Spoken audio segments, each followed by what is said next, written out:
On the 12th of June, the US Congress passed the Resolve Tibet Act. This act will become law once Joe Biden signs it.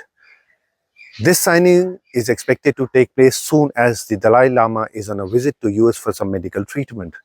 The Americans have said that this law will give power to the Tibetans to decide their own future. The Tibetans are very happy about this law, and the Chinese are angry. The Chinese have said that they will take resolute measures if this law comes into effect. During the same time, a US congressional delegation was meeting the Dalai Lama in Dharamshala, and they met the Prime Minister and National Security Advisor on the next day. Nancy Pelosi, the former Speaker of the US House, in her usual way said that Xi Jinping will soon become part of history and nobody will give credit to him for anything. This was a provocation serious enough for China. So why is Nancy Pelosi rocking the boat, as they say? What happens once the Resolve Tibet Act becomes a law? And what were the measures in the previous US acts which has been improved upon in this act?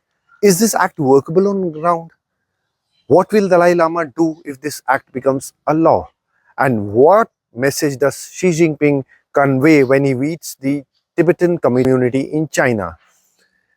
And what is in store for India? Because remember, the security of India lies in the security of Tibet. So what is going on in Tibet, and what hopes does India have from this law and other measures around it? To discuss this on Samvad, we have with us Claude Arpi, Distinguished Fellow, Center of Excellence for Himalayan Studies, Shiv Nadar Institute of Eminence. So let us join Claude and listen to his views.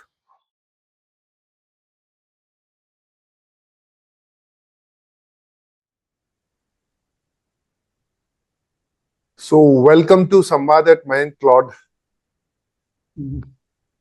Welcome. Thank you It's for inviting. an honor having you on the show.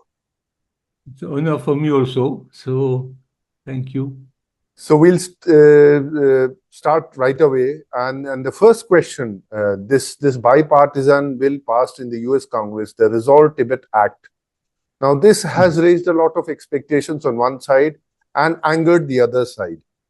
Now, the US Foreign Affairs Committee, House Foreign Affairs Committee Chairman Michael McCall, I'm quoting him, he says that passing this bill demonstrates America's resolve that the CCP's status quo in Tibet is not acceptable. Now, on the other hand, the Chinese have warned of resolute measures if this bill is passed into a law. So my question, Claude, is that what are the provisions of the Resolve Tibet Act which has raised Chinese concern and, on the other hand, increased Tibetan hopes? I mean, it's not too difficult to raise the anger of the Chinese. They get very upset. It's part of the game also. But I think they are not happy because the first point that Tibet is culturally, religiously, spiritually, ethnically a separate entity, separate country which has been invaded in 1950. Though it doesn't say invaded, the act doesn't say invaded, but it says it's a separate nation, and that should be recognized, and China should stop propagating the false information that Tibet has always been part of China. So historically it's not the fact, but as you know, the Chinese propaganda is very powerful. And it has direct implications for India, because India had for centuries and centuries border with Tibet, not with China.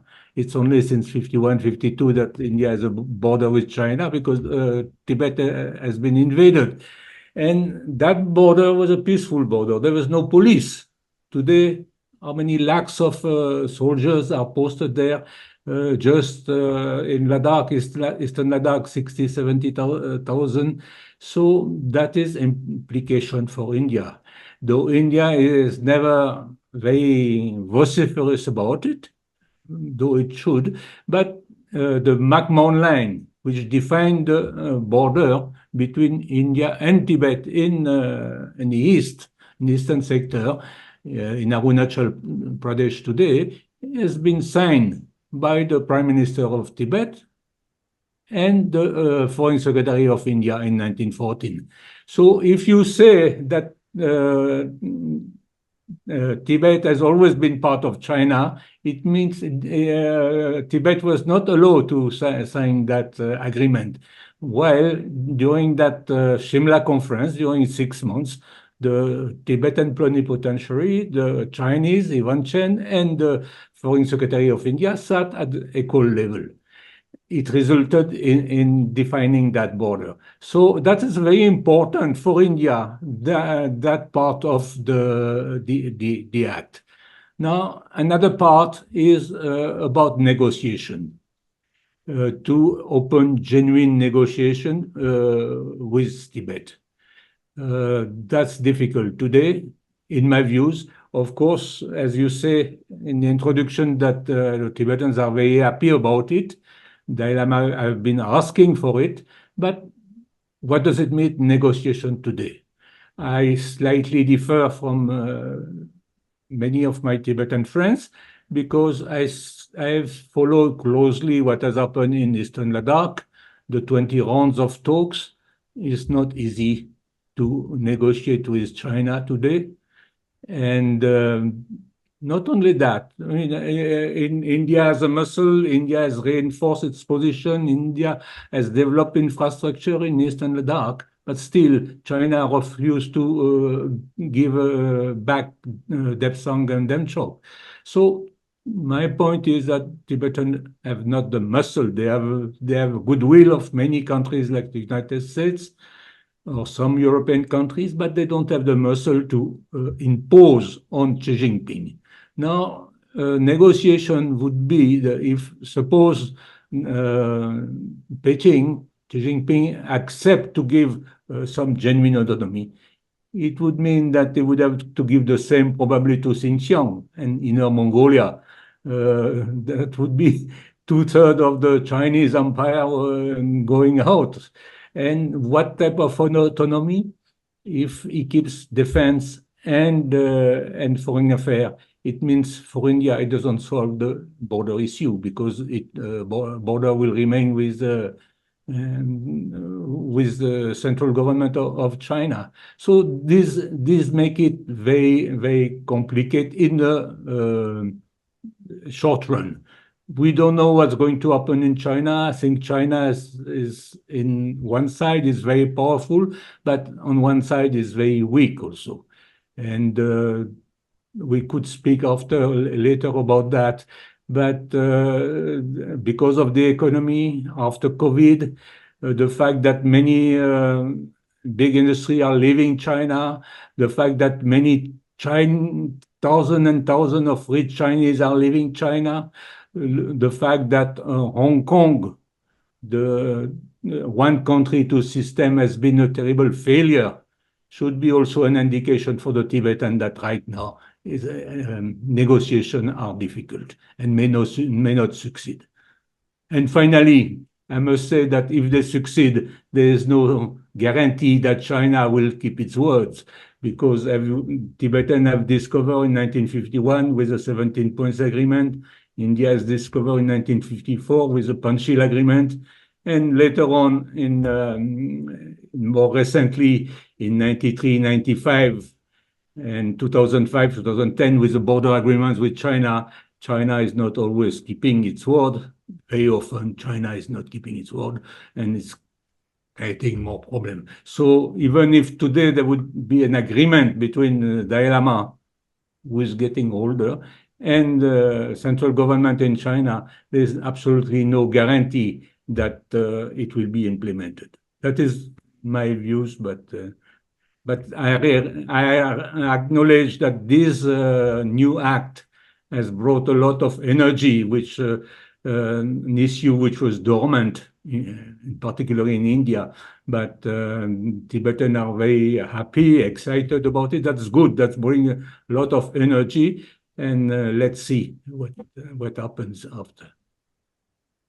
China, Claude, anyway, is not very good at accepting international convention, international laws. They are flouting the laws, the international court judgment in the South China Sea.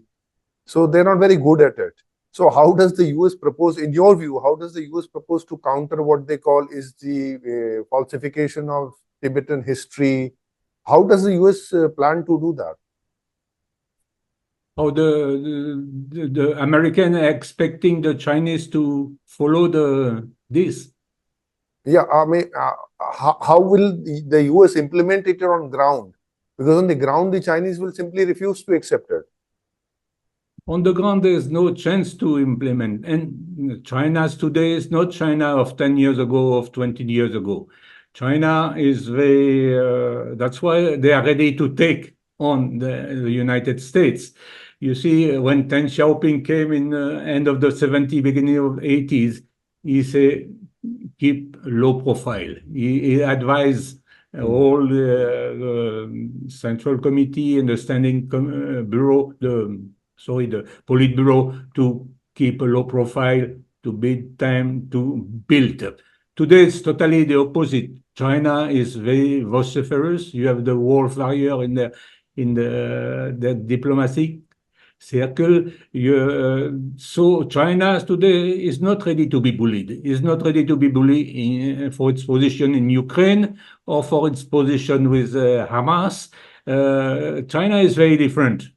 And in the 80s, there was Zhao Jiang and Wang, some leaders who really wanted uh, something different for China. But after Tiananmen, after 89, it has changed totally. And the last 10 years under Xi Jinping, it has taken a turn for the worse in the sense that China is not going to be bullied or not going to be dictated by Washington. That is, in fact, the fact that Washington tried to dictate makes maybe ultimately the things worse in the long run.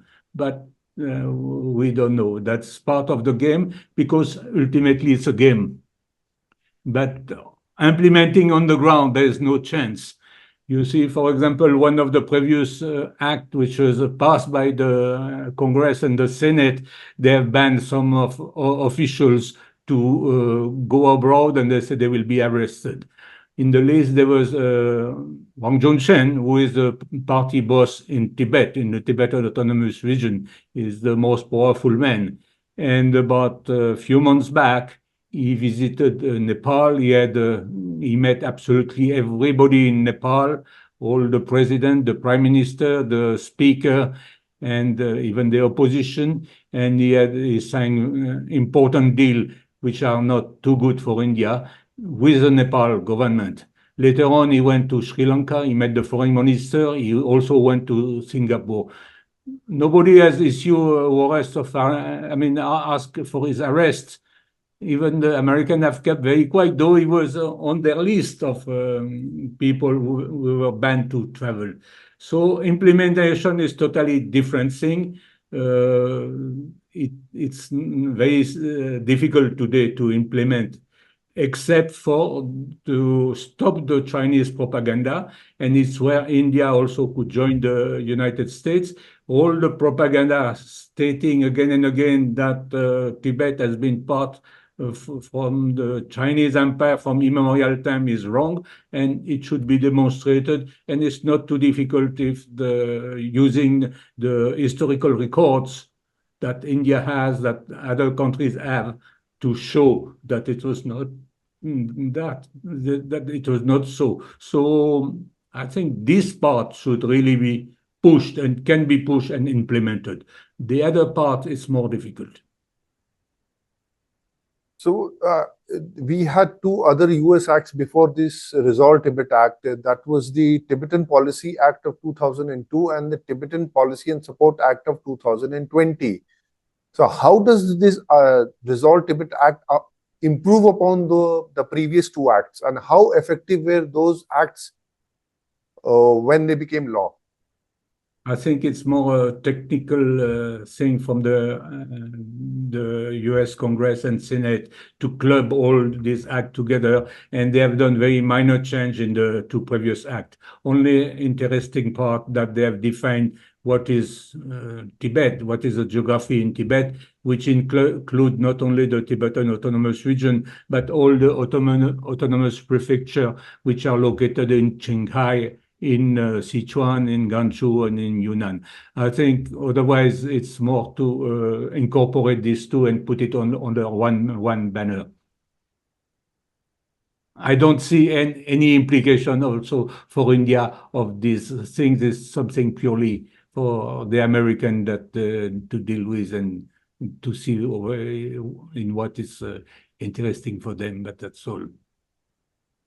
So last week only, I mean, I will change course from the Resolve Tibet Act to other US actions in the region. So last week only, we had a very high-profile congressional delegation from the United States, which included Nancy Pelosi, the former Speaker of the House, and also the House Foreign Affairs Committee Chairman Mike McCall. They met Dalai Lama in Dharamshala, and this happened just before he was supposed to fly out to the US. Now, Nancy Pelosi was actually in a very rocking the boat sort of mode, where I quote her, she said that His Holiness Dalai Lama, with his message of knowledge, tradition, compassion, purity of soul, and love, will live a long time, and his legacy will live forever. But you, the President of China, you'll be gone, and nobody will give you credit for anything. Quote closed. Very hard words. Very hard words from Nancy Pelosi. I mean, she's known to be a firebrand vis-a-vis China, but very hard words even from her. So what exactly are the US trying to say? I think she did it for Taiwan. She's good at rocking the boat. There was a story in 1949. All the Western nations were not ready to rock the boat. In December 49, the House in the UK passed a resolution stating that the official position vis-à-vis Tibet, it reiterated a note that was given to the Chinese foreign minister in 43, and it says Tibet is a de facto independent country. But all the officials of the UK government, particularly the one in the UN, say we should not rock the boat. So when the Tibetan appealed to the UN in November of 1950, it means 11 months after that resolution was passed in the House, the officers in the British officers in New York wrote back to London, we should change the legal position and we should make it very vague so that we don't have to intervene. Now, if we have a very strong position, it was their argument in 1950. If we have a strong position, we will have to take action. The UN will have to take action. We are not ready to take action. India has replaced us now as the main party which is dealing with Tibet is not ready to do anything. They believe in India and China to being friends. So we can't take any action. So it's better to not to rock the boat, to change the legal position. It's what happened. Now, some research person from Canada, about 15, 20 years ago, she did some research in the UN archive, and she found out that the issue was still pending. They put in suspense, they wrote on the file. So it's something maybe that the US, if they are sincere in their support to Tibet, should take up. Because at that time it was Costa Rica, a small Central American country, we took the issue. But if they would have the same stand, if the United States would have the same stand in the UN, that would be something which were more meaningful in my views. So, but rocking the boat has been the philosophy of all the government, including the government of India. Of course, Nehru government. The only person who wanted to rock the boat was Lal Bahadur Shastri. He, when in '65, when the war started with Pakistan, he called Mr. Chakapa, who was his Holiness representative in Delhi. He said, "I'm going to Tashkent. When I return, I will declare I will accept your government in exile in Dharamsala." He didn't return from, but in the 1965 resolution in the UN, India voted in favor, and the representative gave a very powerful speech, a la Nancy Pelosi in one way. So the visit of Nancy Pelosi is interesting because it comes the day before the Dalai Lama was leaving for Europe and America to get operated for his knees are very painful, so he had to be operated. And they could have met in America.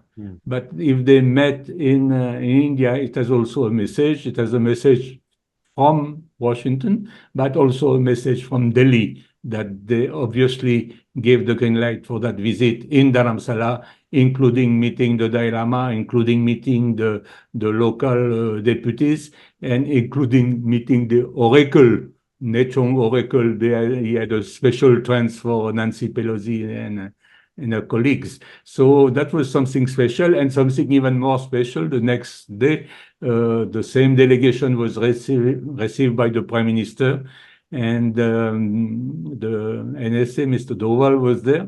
So, which is not, I've not rarely seen Mr. Doval on the picture when the Prime Minister received a delegation. He received regularly such a delegation, but to have the presence of the NSA also was very special.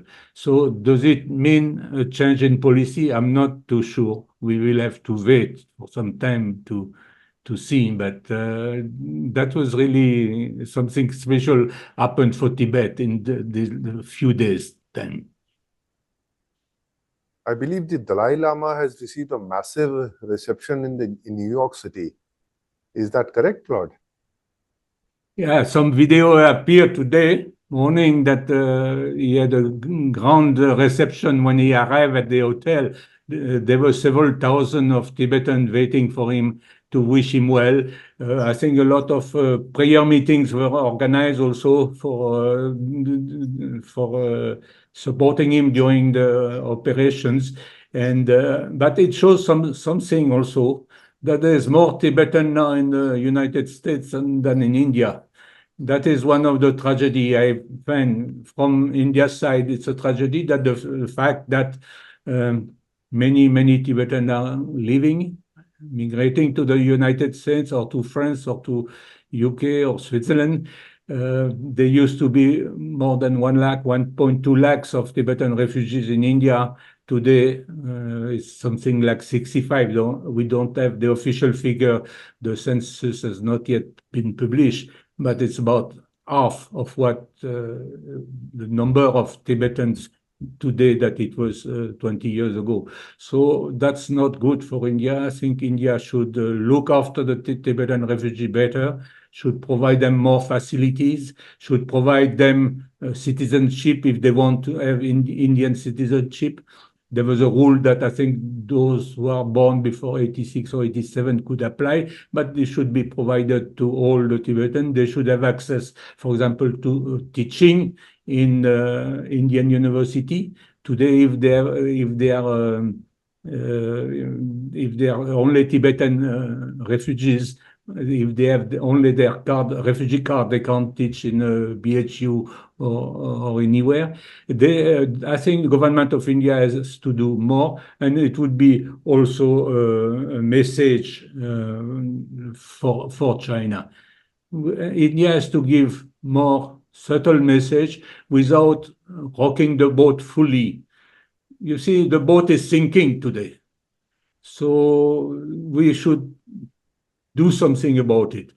And I'm not saying we should just that India should recognize as an independent country, but many small things could be added and could make the life of the Tibetans more easier. And India should allow all the visits of Indian dignitaries and officials to Dharamsala. In 2018, they were banned. The ban has been revoked, but it was a very bad decision to ban all the officials. Why can't the FS, the Foreign Secretary, or other official from the Ministry of Home Affairs or External Affairs go regularly to Dharamsala and meet the CTA, the Central Tibetan Administration, meet His Holiness, and many things could be done like that. And recently, it had been bothering me, so I look into all the debates in the parliament, in the Rajya Sabha in particular. I had calculated statistics between 2006 and 2014, there was 40, 30, 40, 50 mention of the word Tibet in different debates or questions or intervention of the minister or like that. Later on, it went down to 20, and in 2023 it was 4. So I think in the past there was in the parliament always a bipartisan group. It exists, but unfortunately there's not enough people. They are not vociferous enough. They should bring the question of Tibet, and because including the border issue, which is a concern for everybody in India. It's not a concern only for the Tibetan refugees. It's a concern for the local population, the Monpa in Tawang, or the Ladakhi, or the Kinori. So this should be brought regularly in the parliament. I mean, it will be it should be brought also to the knowledge of the media and to the people in India, and should be discussed. And because at the end, it's the entire country who will be suffering if nothing is done. So I think many small things could be done like that to start with, and hopefully that visit of Nancy Pelosi, who is a very firebrand leader, will trigger something. I'm not too sure, but let's hope.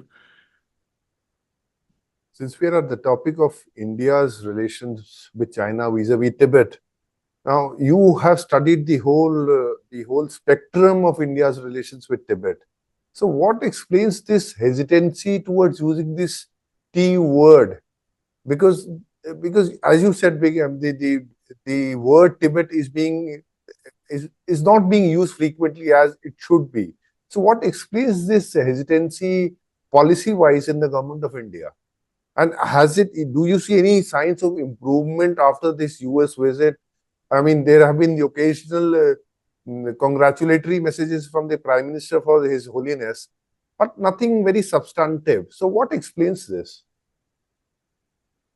I think it's about not rocking the boat. We think that Indian mind doesn't function like the Chinese mind. They don't mind to be vociferous.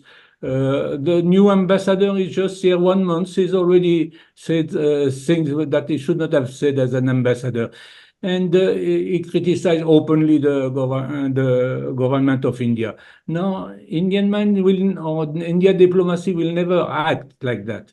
So I think we should find a middle path between the Chinese and Indian way to deal with China, and keeping in mind first the interest of the country. When that notification in 2018 was circulated that no Indian official from the collector to the ministers of Himachal Pradesh to the central minister was allowed to meet the Sikyong, the Tibetan president or His Holiness. It was not in interest of India, but it was thinking, oh, we should not rock the boat, we should not upset them. I think India should drop this thing of the Chinese getting upset, because it's very easy to get upset. It doesn't cost anything Chinese to be upset. Let them be upset if they say, you follow what you have to follow, because you have to follow. It's an interest of your country. So forget about their being upset. We should be upset to have to put several lakhs of soldiers on the border. A border for millennia has been a peaceful border. You see, people were going without any identification. There were thousands of people who were going to Kailash, just walking. Nobody knows about them. There's no place where you stop and ask any paper or anything. Similarly, traders were trading with Lhasa to via Chumbi Valley, Yatong, Gyantse, Lhasa, and Western Tibet also in Gartok, the entire Uttarakhand. All these passes, Nitila, Dharmala, Manala, Lipuk Chipkila in Himachal, they were trading routes for, or Demchok in Ladakh, trading routes to go and trade and batter with their Tibetan counterpart. All this finished. China speaks about this BRI, that Belt and Road Initiative, but all the old belt, that old road have been blocked. Even after Doklam, you can't go for Kailash for to get darshan of the Kailash or the Yatra. You can't, the three trade ports in Lipuk Lake, in Chipkila and Natula are closed. So this is upsetting. It should be upset every Indian, but it should be brought in the public. It should be brought in the media. It should be brought in parliament. And China should be told, we are very upset. We are very upset. Because they keep saying we are upset, but they do upsetting. And what they have done to the Tibetan is even more upsetting. When you destroy 6,000 monasteries. I think we need more public discourses on Tibet than the ones we are having right now, Claude. But coming back to the US, I mean, there is a section of experts who say that US's habit of interfering into countries to serve their own geopolitical ends. They cite examples of Afghanistan, Pakistan during the Cold War, Vietnam. They say once their geopolitical purpose has been solved, they abandon the country and then leave very suddenly, very abruptly. I mean, we all saw what happened with Afghanistan recently. So what are your views as to what exactly the US aims are this time in Tibet? There's a very good book which is going to be released next month by former Indian ambassador in the UN, Ambassador Dilip Sinha. He has written about the great games in Tibet. Today, same thing, it's a great game. And that book went to all the earlier centuries, and especially 19th century, with really between Russia and China and British India, all the great games. Unfortunately, countries like you mentioned Afghanistan, but Tibet also is at the center between is corner between different larger power. Like Tibet in 1950 was stuck between Russian on one side, the Chinese on the other side, and the British India, and after 47 India. Now, that is very unfortunately, I've written a small book called The Karma of Tibet, but to be stuck like that is very unfortunate, because this game has always happened, and today it's also happening. So there's a game going on between the United States and China. So Tibet is stuck, and we don't know if tomorrow Tibet will not be dropped. But whatever is given to them today, they should just take it. But it's true that in 1971, when Mr. Kissinger started going clandestinely in China to prepare President Nixon's visit in 72, the Tibetan guerrilla in Mustang in Nepal were totally dropped, and everything was cut, and these Tibetans were arrested and jailed. So, and similarly, more recently, when the Taliban invaded Afghanistan, India's ally, the United States, didn't inform the Indian embassy 1 hour before they left, and the Indian embassy was found to manage by itself to reach the airport and for the evacuation in the evening. So it is true what you said, that we can't have 100% trust in the United States, because it's still the same big game is going on. And it's very unfortunate. It's a confrontation who is going to lead the world. But in the world, we should find a place for everybody. But today, there's a rebalancing of this. But it is at the same time, it's true that China is a totalitarian regime and there is no freedom. And America, for whatever there's, I think, more freedom, and India also. So that's a struggle between two words, but China will not let it unless something very drastically happen within China because of the economic factors and other factors. I think this great game needs Indian participation, Claude, just for the simple reason that it concerns our national security. So as long as that does not happen, we can only look at others and just wait for something to happen. But one final question, Claude. On the day the US congressional delegation was meeting the Dalai Lama, Xi Jinping was visiting the Tibetan community in Qinghai. What was the symbolism he wanted to convey? That place is very special. That it's a small monastery which is stuck in a very large building in Qining, which is the capital of Qinghai. And but these Chinese say that the Tibetan emperor Tsontsen Gongpo, 7th century, he married a Chinese princess. Now they said because he married a Chinese princess, Tibet belongs to them. There is no logic. But again, like the American has pointed in their act, it has to be demonstrated, it has to be demolished. Their false logic. Now, that place also has been a special place in 1951, after the Tibetans signed the 17 Points Agreement. The Chinese communist Mao Zedong wanted to send back the Panchen Lama that they had themselves discovered in Qinghai. And the Panchen Lama stayed for a few weeks in that particular monastery. And who was accompanying the Panchen Lama at that time? It was the 10th Panchen Lama. It was Xi Jinping's father. He was being put in charge by Mao Zedong of that young boy. He was 13 or 14 at that time. And he was told, you have to send him to Lhasa.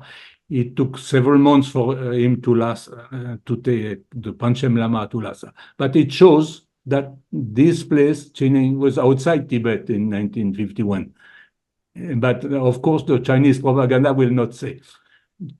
Xi Jinping said he went to show that the Tibetan nation and the Chinese nation have all been like pomegranate seeds, all together. And he said it's the main objective is to bring together but for the purpose, they will do the Sinicization of the Tibetan Buddhism and the Sinicization of the Tibetan dance. So when the Americans speak of giving space for the Tibetan to have their own culture, their own heritage, their own folklores, for Xi Jinping is different. It is, we agree. Xi Jinping agrees that they should have their own culture, but it should be Sinicized. So that is the difference. And if tomorrow he would agree to some sort of autonomy, he would say, okay, but it has to be Sinicized. And Tibet today is called the Tibetan Autonomous Region. He will say, but look, it is already autonomous. And in the act, all the different areas which have been listed outside the Tibetan Autonomous Region autonomous region are called autonomous prefecture in Qinghai or in Gansu or in Yunnan. So they said, no, we already implemented it, that they're autonomous. But in fact, it's not true. And what they want is to synthesize, to have everything hand. Because today I mentioned the name of Wang Junchen, the party boss, since 1951. There's not a single party secretary who has been Tibetan in Tibet.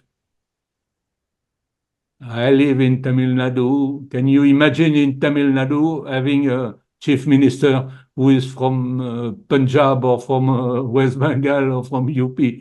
That's nonsense, no? And similarly, but in Tibet today, the party secretary, who is the chief executive in the autonomous region, comes from Han, from the mainland China. So there's no autonomy. So I doubt that even if they agree on the paper, again, it will be the same thing. They will. That's not an easy